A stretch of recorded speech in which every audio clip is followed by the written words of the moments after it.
Hello everyone, Alexis here, and today we're going to be learning about communication accommodation theory, or CAT. And I'll be running through a couple of the key concepts like convergence, divergence, maintenance, the variation between convergence and divergence, and the degrees of accommodation. All right, let's get into it. Now a bit of background.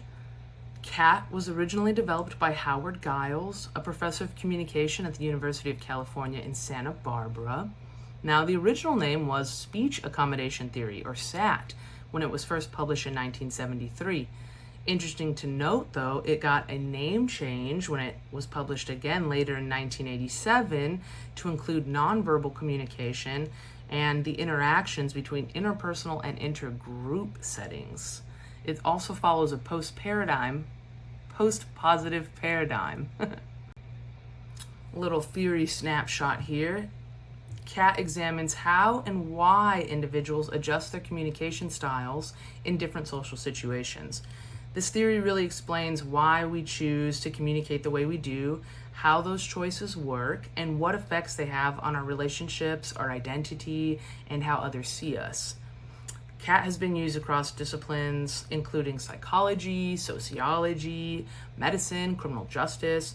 It's even been used to examine communications with internet chat rooms. Interesting to note. I feel like I haven't heard about a chat room in a really long time.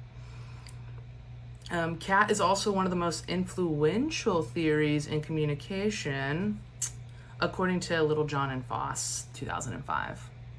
Okay. A little bit of fun part, reflection activity. So here's what you're gonna do. You're gonna think on your family, your friend groups, your coworkers, and here's the scenario you're thinking of. You went out on Friday night and had a wild time, ended up with a Coyote Ugly dance on the bar top style evening. Now, would the story you tell be the same for a person from each of these groups when they ask, "Hey, how was your weekend?" I want you to go ahead and pause the video and then reflect on this activity. Remember, your family, friend groups, and coworkers. Same story or not?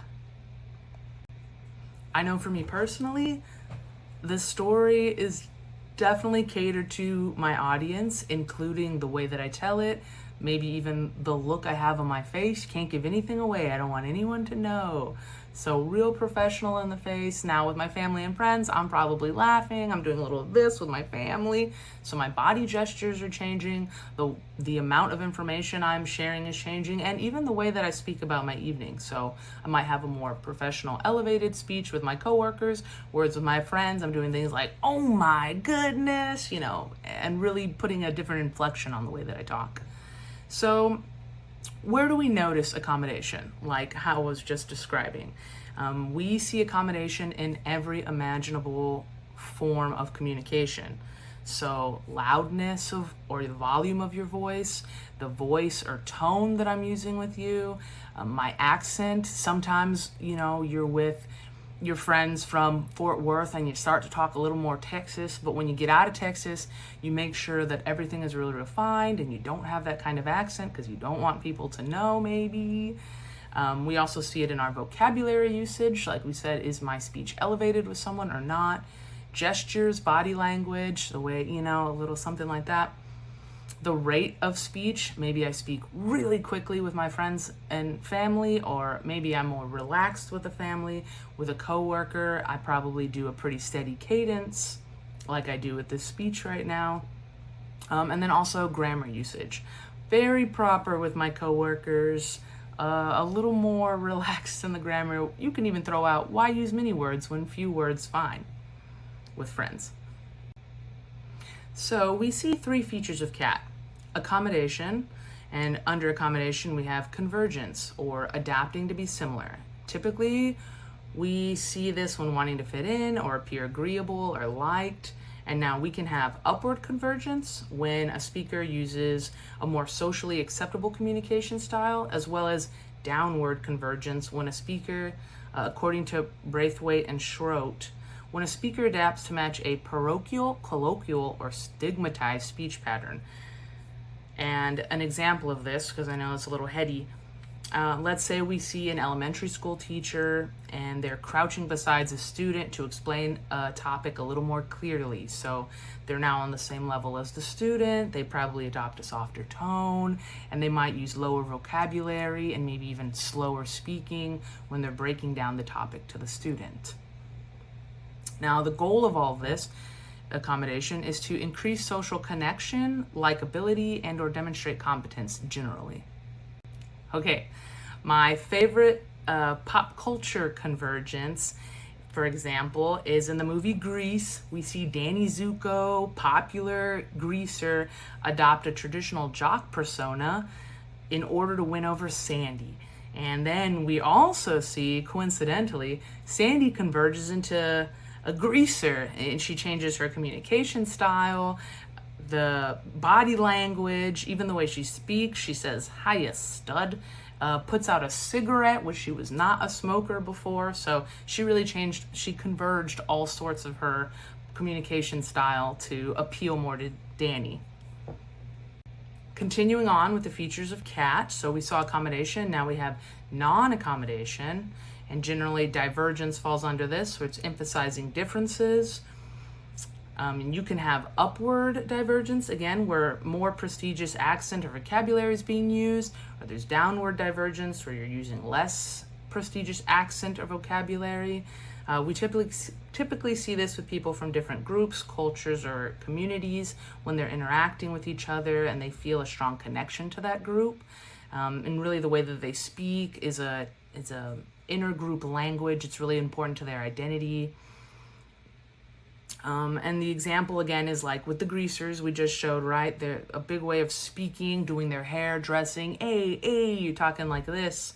And that's a big cultural identity asset. So this goal really asserts your cultural identity and can maintain power. So examples are if you use upward divergence with someone who's adopting a higher level of speaking, they might be doing this to show the difference maybe when it seems like they know more than the people they're communicating with. They want to establish that they're the expert in the room, or they're maintaining that they have some form of power. They have some kind of knowledge over you. They're using jargon or higher speak. They might be way formal, buttoned up, not laughing at your jokes kind of thing. And then we see downward divergence can be seen, let's say, when a parent is using slang or casual words, talking to their team to seem cool or to be less formal. Okay, let's try my favorite divergence now in pop culture. I love any excuse to reference the wizarding world. And so let's take Draco Malfoy. He's a wealthy, pure-blood wizard in J.K. Rowling's Harry Potter. And we see upward divergence because Draco Malfoy uses a posh English accent. He uses elitist language when speaking to other students, and he especially wants to separate himself from the mudbloods, or basically a segment of wizard that he sees is beneath him, and he wants to assert his social standing. And now finally, the third feature of CAT is maintenance. And it's exactly what it sounds like. You're maintaining your own style, or one is maintaining their own style regardless of whom they're interacting with. And the goal here is really to just retain authenticity generally. And my favorite pop culture reference of this would be, of course, the great Arthur the Fonzarelli. It didn't matter who he was talking to. He was always the cool guy. Hey, thumbs up. He was talking to your parents. He was talking to the principal or his buddies down at the malt shop. He was always the exact same Fonz, never slipped up on that front. And we probably found him to be one of the most authentic characters on the show. Never really conflicted. Okay, now we have degrees of accommodation. So both convergence and divergence can be mutual, whereas both communicators match styles or use different styles. And my examples would be for mutual convergence, think about your best friends and how you communicate. Your styles are probably very similar, or they've grown very similar over the time that you've been friends. And then there's mutual divergence.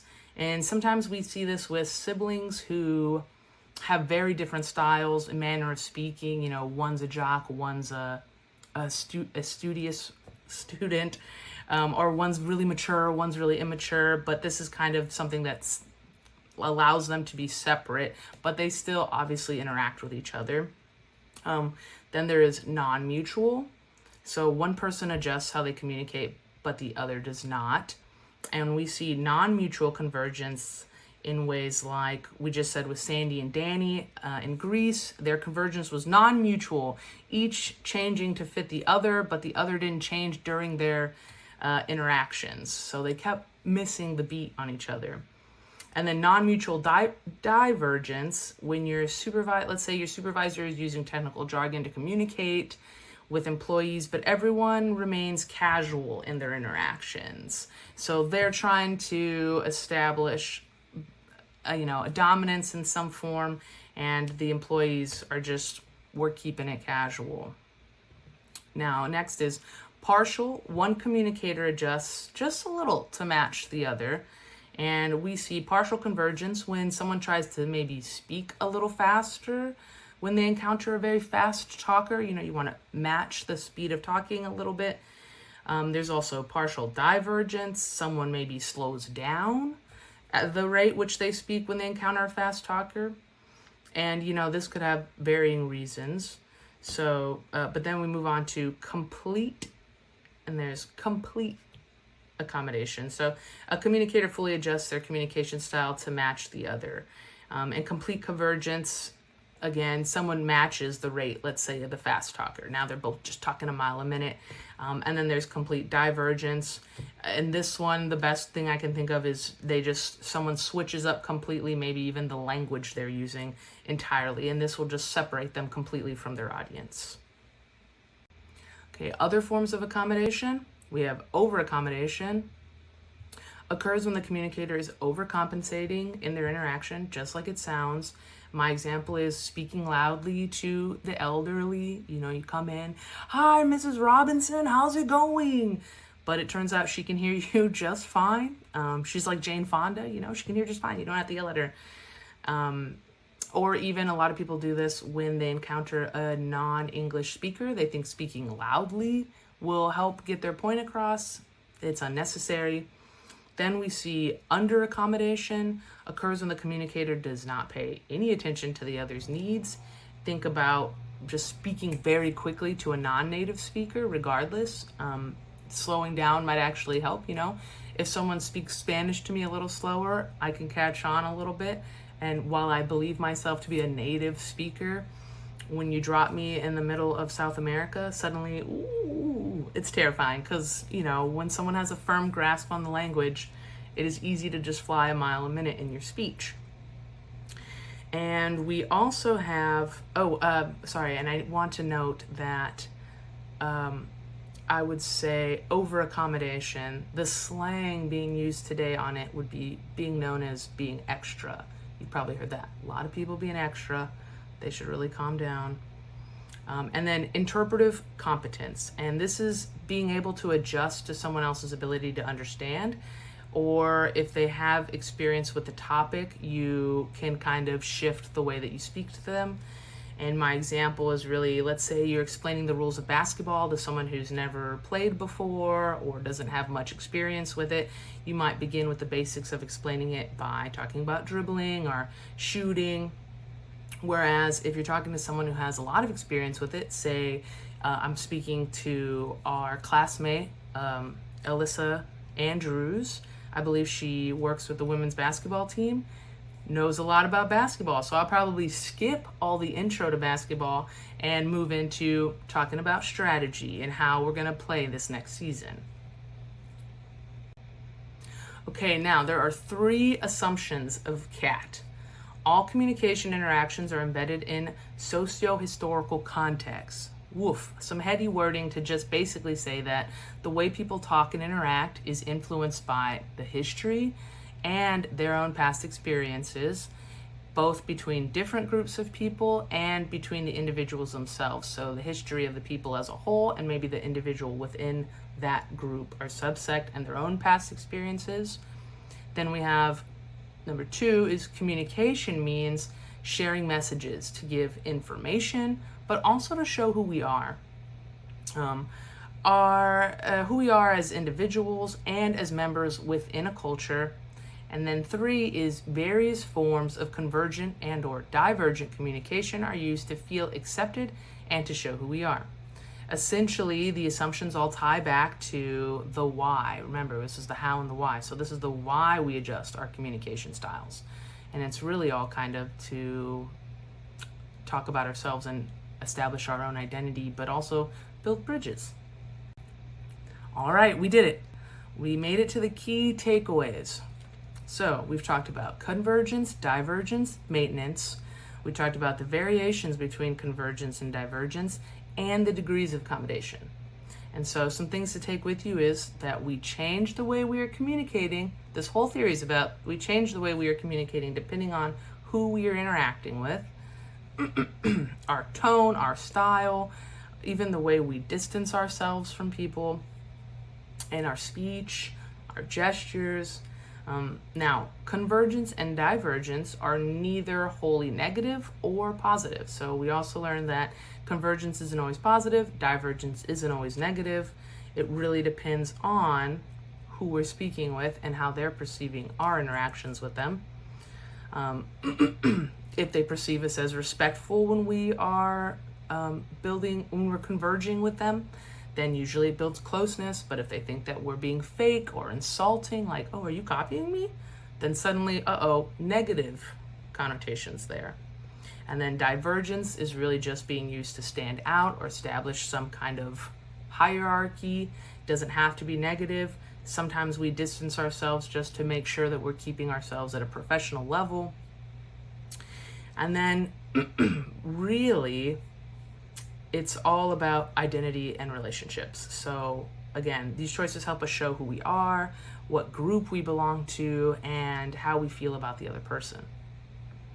Now, some cat research I go into here. They're listed in our readings. So I thought it was interesting to note, recent years have seen an increase in biological processes and physical mechanisms within the body of interpersonal intergroup communication. What? That's literally like the processes in your brain are establishing like physical attributes in the brain are happening when you communicate with people in certain ways. And then the other research they have here is certain communication acts such as affection and social support are associated with the increase of with the release of chemicals in the brain like cortisol and oxytocin, which is stress or feel good, to protect the body from stress. So our interaction and the way that we interact with people could prove far more important than, well, we're finding out that it is far more important than originally thought about. And it's not just the way we talk, but it might be why we have to speak that way to someone or interact that way with someone. Okay, I have a personal recommendation that I added to this. It's a fun, quick read, very short.